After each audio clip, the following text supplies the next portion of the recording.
Et on s'intéresse ce matin à la maladie de Lyme, une maladie infectieuse due à une bactérie, contamination qui se fait lors d'une piqûre de tique qui est porteuse de cette bactérie. Une maladie qui se soigne très bien, mais à condition d'être dépistée. On va voir ça avec notre médecin généraliste, docteur Martine Pérez. Donc c'est transmis bien par les tiques. Voilà. Une maladie plutôt estivale. C'est une maladie, oui, effectivement, plutôt estivale. Vous vous promenez en forêt, vous êtes piqué par une tique, et puis vous rentrez chez vous, vous pouvez non, et vous ne mourrez absolument pas. Cette maladie, cette bactérie est de la famille des Borrelia, c'est un joli nom, mais cette bactérie, elle fait vraiment beaucoup réfléchir le corps médical actuellement, parce que il reste encore pas mal d'incertitudes. Elle a été découverte en 1975, donc relativement récemment, et comme elle peut évoluer sur plusieurs années si on la prend pas à temps. Vous voyez le casse-tête chinois, de se souvenir 10 ans après, alors que vous avez des troubles neurologiques ou articulaires, de vous souvenir que vous avez été piqué par une tique dans une balade en forêt. Alors c'est dans la forêt, ces tiques se contaminent au contact d'animaux sauvages comme les sangliers, les cerfs, le bétail et les oiseaux.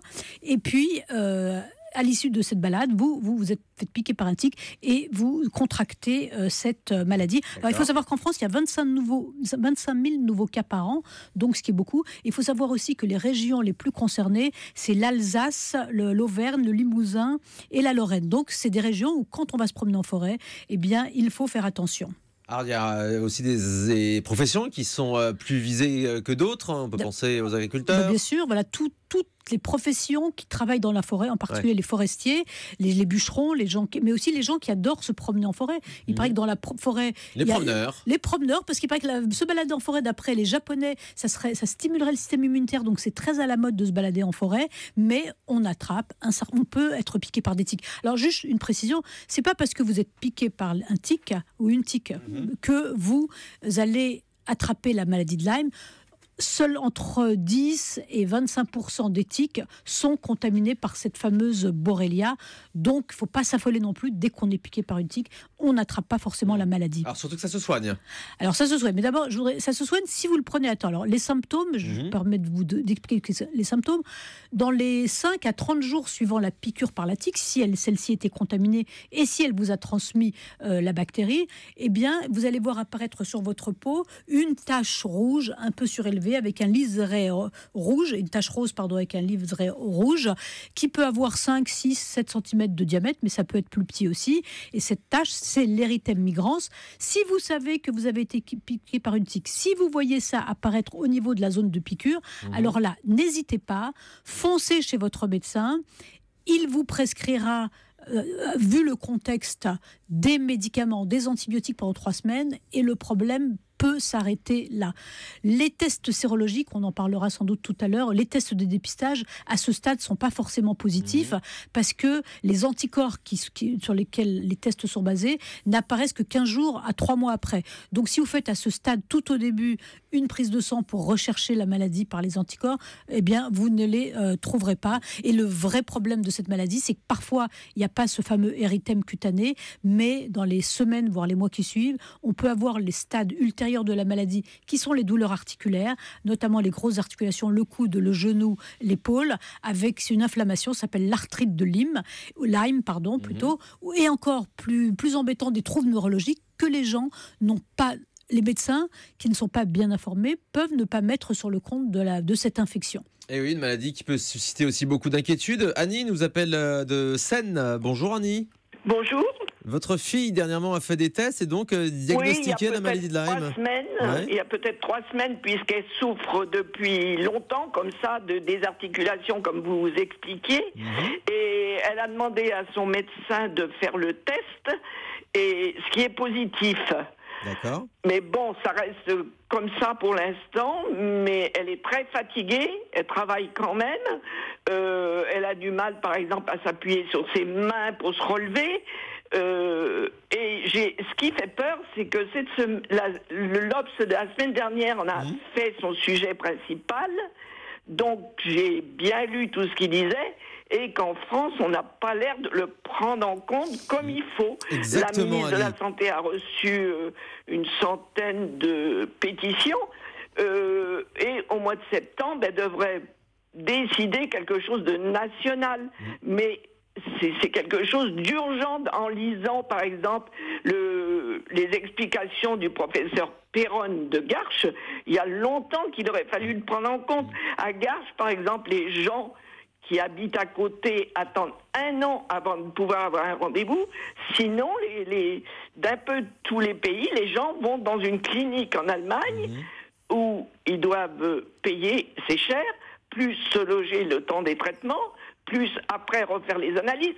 Parce que là, plusieurs médecins en France ont fait l'autre test en dehors d'ELISA. Ils ont été poursuivis par la sécurité sociale, mis à pied, des amendes et tout ça. Et Annie, on est justement en ligne avec le docteur Christian Perron, chef de service en infectiologie de l'hôpital universitaire Raymond Poincaré de Garches. Il a effectivement, vous l'avez dit, signé une tribune dans l'Obs la semaine dernière avec cette pétition de plus de 100 médecins qui ont lancé un appel à la ministre de la Santé. Restez évidemment à l'écoute, Annie, parce que le docteur Christian Perron va très précisément s'expliquer sur ce sujet. Bonjour. Oui, bonjour. Merci d'être en direct avec nous sur Europe 1. Pourquoi vous avez décidé justement de faire cette tribune donc, dans l'Obs la semaine dernière, qui a trouvé écho chez Annie, dont la fille était diagnostiquée à la maladie de Lyme? Parce que les autorités de santé ont dit qu'ils allaient réunir un groupe de travail à la rentrée, mais la haute autorité de santé va peut-être mettre 1 an ou 2 avant de faire des conclusions. Et là, ce qu'on voulait faire comprendre avec les médecins de terrain, c'est qu'il y a vraiment une urgence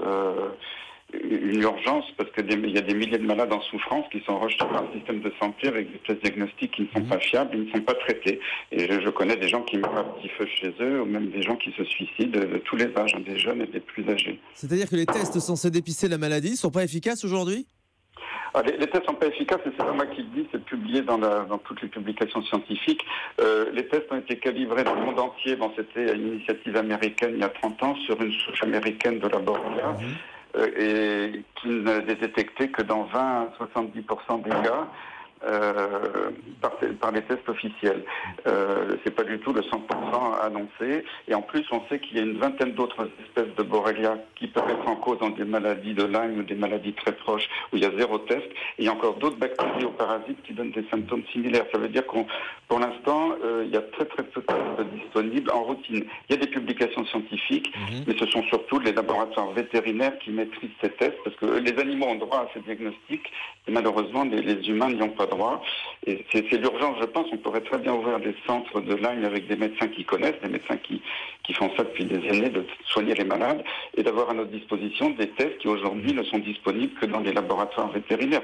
Ça coûte pas très, ce serait fait sous surveillance des autorités, ça coûterait pas très cher. Il ne faut pas attendre des résultats de recherche qu'on aura dans 3-4 ans. Effectivement, merci beaucoup docteur Christian Perron. Il y a urgence, donc docteur Martine Pérez. Bien sûr, oui, parce qu'il y a des malades en déshérence, c'est-à-dire qu'ils souffrent d'arthrite, de troubles neurologiques, et on diagnostique autre chose qu'une maladie de Lyme. Et à l'inverse, on soigne des gens pour une maladie de Lyme alors qu'ils ont autre chose. Je voudrais juste rajouter un petit mot. Il faut quand même pouvoir prévenir la maladie de Lyme. Vous allez en forêt, couvrez-vous de la tête aux pieds, mettez des répulsifs sur vos vêtements avec éventuellement. Les fortes chaleurs, se couvrir de la tête aux pieds, c'est pas facile. Voilà. Et surtout, je voudrais dire, il existe la maladie de Lyme, quand la pique vous pique, quand la tique vous pique, vous pouvez l'enlever. Si vous l'enlevez le plus rapidement possible, vous ne serez pas contaminé, parce que la bactérie n'est transfusée par la tique que 12 à 36 heures plus tard. Donc vraiment enlever la tique le plus tôt possible. Il y a des tire-piques vendus en pharmacie. Et quand la pique vous tique, qu'est-ce qu'on fait alors?